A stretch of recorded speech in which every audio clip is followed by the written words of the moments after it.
In Maple Hollow, nothing ever happens, until the night I found my brother-in-law dead and my sister vanished into the rain. They called it a murder. I called it a lie. Because someone in this town wanted me next, and the Hollow House remembers every secret we tried to bury. I always thought Maple Hollow was too quiet for anything truly dark to happen.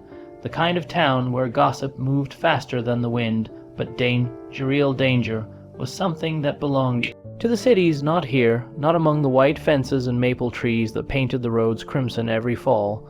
But that was before the night I heard the scream from Hollow Street, before I realized silence can hide the loudest lies.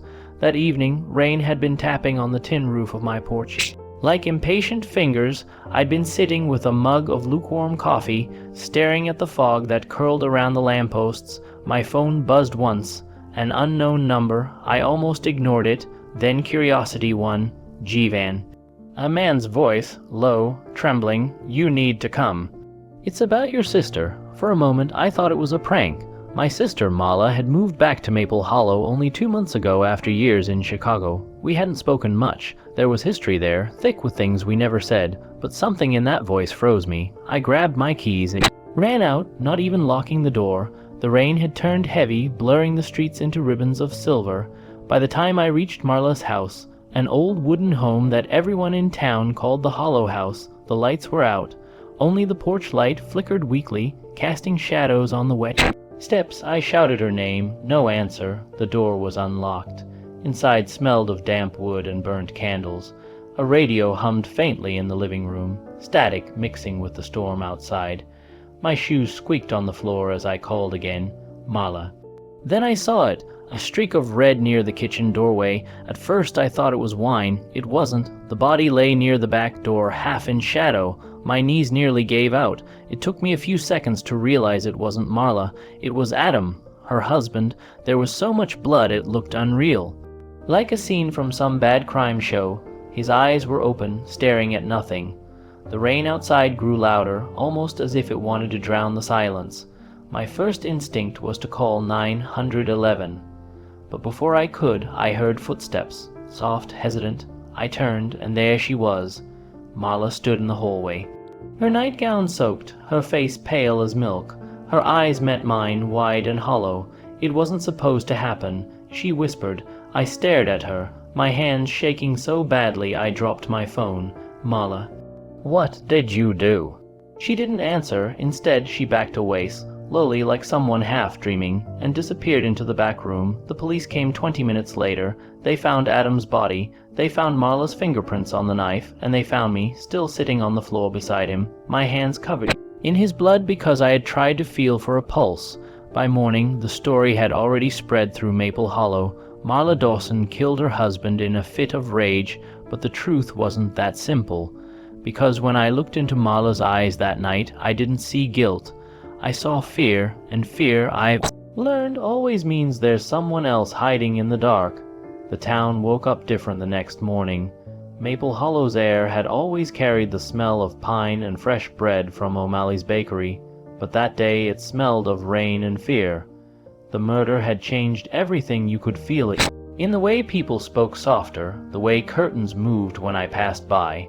Marla was gone. The sheriff's men had searched through the woods behind her house all night. Nothing, just muddy footprints that ended near the riverbank. They thought she'd run. I knew better. Marla didn't run from things. She buried them. Sheriff Clyde Foster came by my house around 9 a.m., looking like a man who'd aged 10 years overnight. His khaki uniform was wrinkled, his jaw shadowed with stubble. "Jeevan," he said, removing his hat, "we need to talk about your sister." I let him in, though every part of me wanted to slam the door. The smell of coffee filled the kitchen, sharp and bitter. He looked around like he expected to find Marla hiding behind the fridge. "You said she was at the scene when you arrived." "Yes," I said quietly. She was in shock. She kept saying it wasn't supposed to happen. And then she vanished. He sighed. "We found her car still in the driveway. She's barefoot, from what the prints show. Not dressed for running in this weather." I hesitated. "You think she's dead?" He didn't answer. He didn't have to. When he left, I stood by the window and watched the rain start again. The hollow house was visible from here, its roof sagging under years of neglect. It had once been beautiful, our grandmother's home, but after she died, the place carried a chill you could feel even in summer. Marla had inherited it when she married Adam. I always thought that house would eat her alive, and maybe it did. By afternoon, people began showing up at my door, friends, neighbors, strangers pretending to care.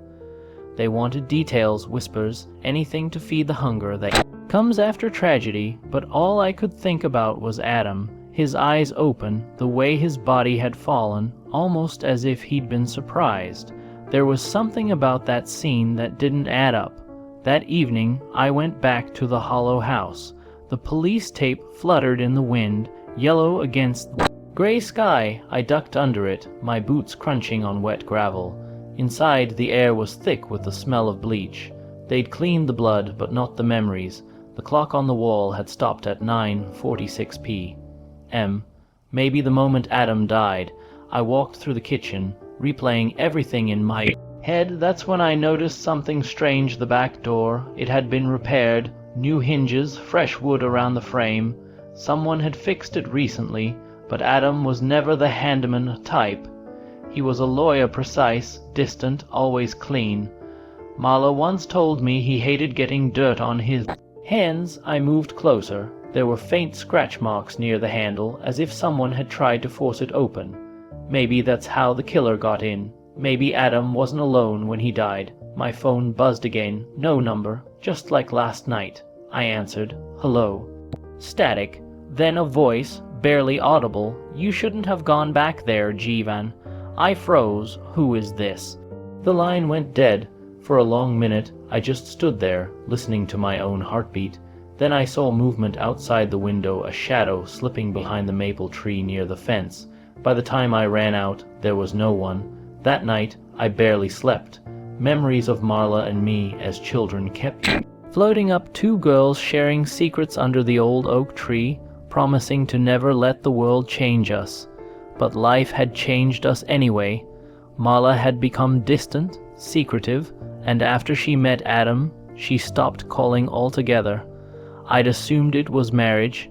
Now I wasn't so sure. In the morning, I found something that made my blood run cold. An envelope had been slid under my front door. No return address, just my name written in red ink. Inside was a single photograph, Adam, standing by the hollow house porch, smiling, and beside him, not Marla, it was me. The photo was dated 2 weeks before the murder. The photo wouldn't leave my mind. It sat on my kitchen table all night, mocking me, Adam smiling, my own face beside him, like we'd shared something secret.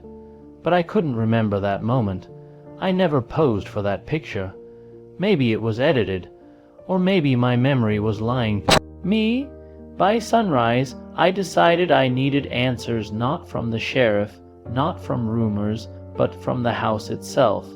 When I drove to Hollow Street that morning, the rain had stopped, leaving the air thick and wet. The whole town seemed to hold its breath. I parked by the curb, clutching the photograph, and walked up the porch steps. The police tape was still there, but loose now, like the town's attention had already moved on. Murder turns into gossip fast in places like Maple Hollow. Inside, the house felt colder than before. Dust hung in the sunlight. Every creak of the floorboards sounded alive. I went straight to the study, Adam's office. It was the only room the police hadn't torn apart, maybe because it looked too tidy, but I knew Adam. His version of tidy was a performance. I pulled open the bottom drawer of his desk, locked. A bobby pin from my hair, a deep breath, and a little luck, it clicked open. Inside were documents, receipts, letters all neatly filed, and at the very bottom, a brown envelope labeled, for M. I opened it carefully. Inside were more photos, dozens of them. Adam and women I didn't recognize, in restaurants, hotel rooms, parks, always smiling, always pretending. My stomach twisted. Then I saw it, a photo of Adam and Marla, taken just a week before his death. Except she wasn't smiling. Her eyes were red, swollen. There was fear there, deep, pleading fear. Behind that photo was a note, written in Marla's handwriting. He said, "If I leave, he'll destroy you." My heart stopped. I dropped into the chair, the room spinning. So that was it. Adam hadn't just been cruel, he'd been controlling her, using me to hurt her. Maybe the photo of me was his way of twisting her mind, making her think I'd betrayed her. That's why she'd grown distant. That's why she'd come back to Maple Hollow to hide, not to reconcile. The sound of a floorboard creaking behind me snapped me back. I turned and froze. Sheriff Clyde Foster was standing in the doorway. "You shouldn't be here, Jeevan." His voice wasn't angry. It was calm. "Calm? You sent the photo." I said, my throat dry. He didn't deny it. He just smiled sadly. "Adam was my friend. We went way back. When your sister came crying to me, saying he'd hit her, I told her to stay quiet. Told her not to ruin his career." He stepped closer, boots slow on the wooden floor, but she didn't listen. "She came to this house that night to take his files to prove what he was doing. He caught her. Things got messy. My pulse roared in my ears. You were there. I tried to stop her." He said. She pushed him. The knife was on the counter. One move, one scream, and then he sighed. I cleaned it up. "Thought I could protect her, but then you showed up." The pieces clicked, one by one, the missing minutes, the new door hinges, the way Clyde had arrived too quickly that night, like he already knew.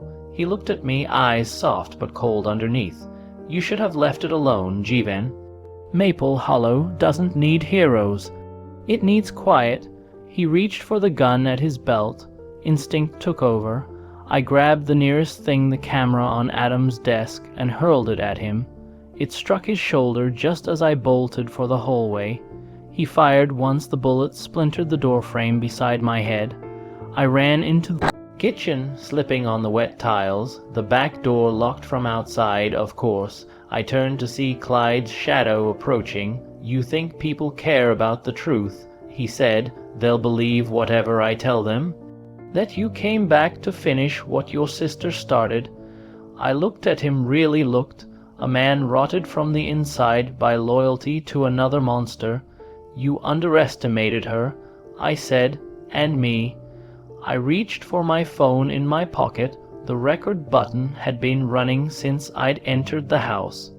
Every word he'd said was there. His face went pale. He lunged toward me, but I kicked the table between us, sending papers flying. Then, for the first time since this nightmare began, the sirens started faint at first, then louder. Clyde froze. "How?" "I sent the recording to the station," I said, breathless. "Guess Maple Hollow finally gets to hear some real noise." He backed away, eyes darting toward the front door. But before he could run, 2 officers burst in, guns drawn, shouting orders. Clyde dropped his weapon. When they led him out, the clouds broke open again, and the rain started falling heavy and pure, washing the bloodstains from the porch one last time. They found Marla 2 days later, alive but weak, hiding in an abandoned barn near the river. She'd been afraid no one would believe her. When she saw me, she started crying, real tears this time, not the silent ones she'd learned to swallow. We buried Adam quietly, no eulogies, no tears. Maple Hollow didn't know what to do with its silence anymore. Sometimes I drive past the Hollow house and see the porch lights still flicker, like the house remembers. Everything, the lies, the pain, the night truth clawed its way out. I don't go in. I don't need to. Because every time it rains, the house speaks again, and I listen, knowing that some hollows aren't meant to be filled. Please like and subscribe. Thanks for watching.